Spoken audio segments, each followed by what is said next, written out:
Sa ngayon po ay according po sa office po ni ES, as we speak, hindi pa po ako nabibigyan ng anumang detail kung nakatanggap na po sila ng invitation. Pero so dapat sa invitation nakalagay po sana kung sino yung mga tao na iimbitahan. Pero nagbigay na po ng listahan ang Office of the Executive Secretary yung maaaring dumalo po sa nasabing hearing. Nakalista po rito si Secretary Jesus Crispin Remulla ng DOJ, Prosecutor General Richard Anthony Fadulion, and Chief State Counsel Dennis Arvin Chan.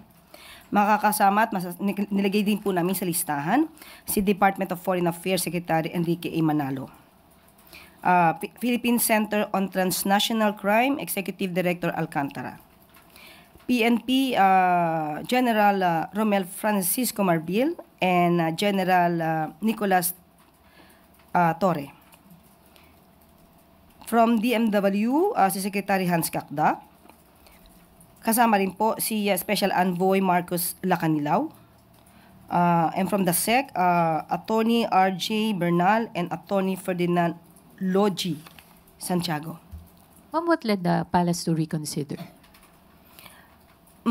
Kung nagkausap man po sila ni Senate President Chis Escudero, binigyan din po natin ng pagrespeto ang kanyang hiling.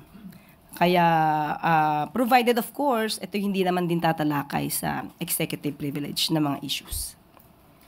Pero to be clear, ma'am, these officials can still invoke executive privilege during the question and answer, no? Opo.